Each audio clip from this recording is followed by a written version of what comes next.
अस्सलाम वालेकुम। Health tips में एक नए टॉपिक के साथ आपके सामने हाज़िर हैं। आज का जो हमारा टॉपिक है ये है डीएनएस यानी कि डेविएटेड नेज़ल सेप्टम्स।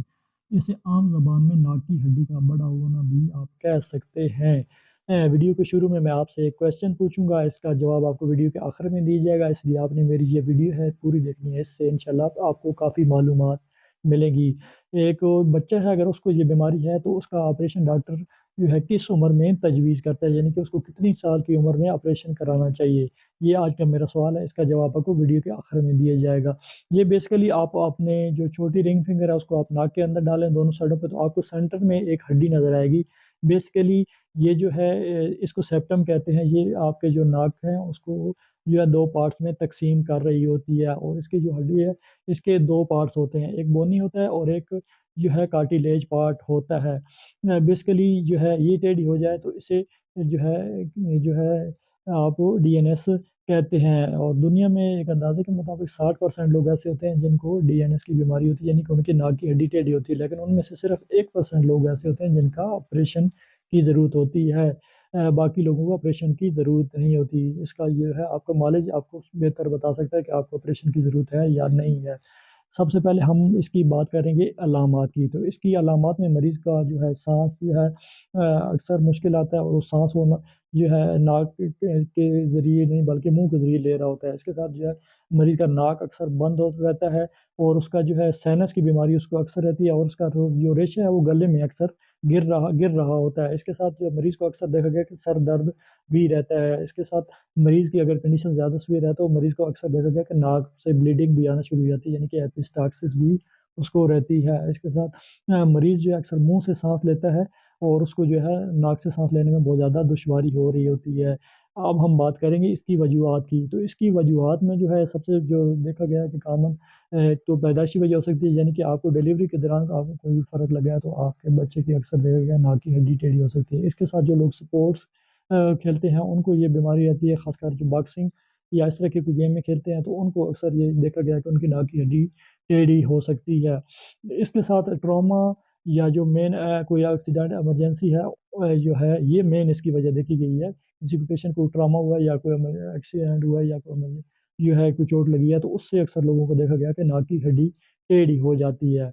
अब हम बात करेंगे इसकी वजूहात के बाद इसकी तशख़ीस की। तो इसकी तशख़ीस में जो है आपका जो नॉलेज है वो आपकी तशख़ीस करता है, आपके पेशेंट की फ़िज़िकल मुआयना करता है, इसके साथ मरीज़ की मेडिकल हिस्ट्री लेता है, इसके साथ जो है म आपका जो है नॉलेज वो आपके नेज़ल एक एंडोस्कोपी के ज़रिए आपके अंदर आपके नाक का मुआयना करके आपकी तशख़ीस करता है। इसके साथ अगर ज़रूरत पड़े तो आपका एक्स-रे पीएनएस कराया जाता है, आपके नेज़ल कैविटी का एक्स-रे कराया जाता है। इसके साथ अगर मज़ीद आपकी तशख़ीस के लिए ज़रूरत पड़े तो आपका सीटी स्कैन, पीएनएस भी कराया जाता है, जिससे भी इसकी बीमारी में तशख़ीस में बहुत ज़्यादा मदद मिलती है। अगर आप आपकी तशख़ीस हो गई तो उसके बाद आपका नॉलेज आपको बेहतर बता सकता है कि आपको ऑपरेशन की ज़रूरत है या आपको ऑपरेशन की ज़रूरत नहीं है। इसके इलाज के लिए आपको जो नॉलेज है इसमें अक्सर नाक खुश्क हो जाता है, जिसकी वजह से आपको मुख्तलिफ़ किस्म के नेज़ल स्प्रे जैसे कि ज़ैनोसिन स्प्रे या राइनोसोन-पी नेज़ल स्प्रे इस्तेमाल किया जाता है। इसके साथ आप जो है पेन के लिए इबुप्रोफेन या कोई और इस तरह की एंटीपायरेटिक टैबलेट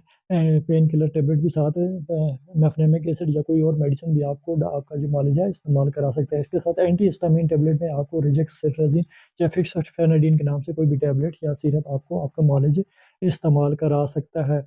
इसके साथ जो है इसके मुख्तलिफ़ किस्म के जो है स्टेरॉइड नेज़ल स्प्रे भी इसकी बीमारी में तजवीज़ किए जाते हैं, जो कि इसकी बीमारी की शिद्दत को कम करने में मदद देते हैं। अगर आपको आपका मालिक बता सकता है कि आपको मेडिसिन से आप ठीक हो जाएँगे तो ठीक है, नहीं तो आपका जो नॉलेज है वो आपका ऑपरेशन बनाता है। इस बीमारी में जो ऑपरेशन किया जाता है उसको सेप्टोप्लास्टी कहते हैं। ये नाक का एक नॉर्मल ऑपरेशन होता है जो एक कैमरे के ज़रिए आपके नाक में किया जाता है, जिसमें कोई काट या कोई चीरा-शीरा नहीं दिया जाता है। ये जो नॉर्मल ऑपरेशन होता है जिसका दौरानिया 30 से 40 मिनट तक होता है, यानी कि पेशेंट का 30 से 40 मिनट में ऑपरेशन कर दिया जाता है। मरीज़ का जो है नाक में ड्रेसिंग कर दी जाती है, और उसको बताया जाता है कि फर्स्ट डे से आपने साँस मुँह से लेना है, सेकंड डे पे उसकी ड्रेसिंग उतार के उसको जो 7 एहतियाती तदबीर हैं वो बताई जाती हैं।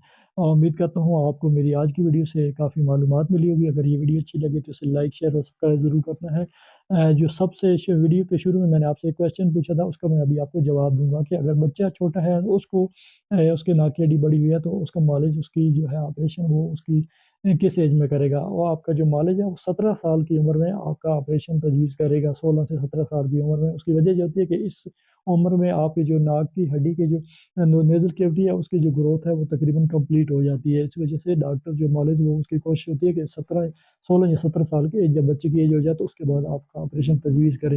लेकिन ये ज़रूरी नहीं है, अगर बच्चे की जो है कंडीशन या अलामात बहुत ज़्यादा सीवियर है और बच्चे के लिए जो है ज़्यादा तकलीफ़ों का बायस बन रही है ये बीमारी, तो आपका मालिज जो है आपकी बीमारी के हिसाब से और आपकी बीमारी की नौइयत के हिसाब से आपका जो ऑपरेशन है वो 10 या 12 साल की एज में भी कर सकता है। उम्मीद करता हूँ आपको ये मेरी वीडियो अच्छी लगी होगी। अगर ये वीडियो अच्छी लगे तो उसे लाइक, शेयर और सब्सक्राइब ज़रूर करें ताकि आपको इस तरह की मज़ीद मालूमाती वीडियोज़ मिल सकें। तो मिलते हैं नेक्स्ट वीडियो में। अपना और अपने अज़ीज़ों को ख़्याल रखें। अल्लाह हाफ़िज़।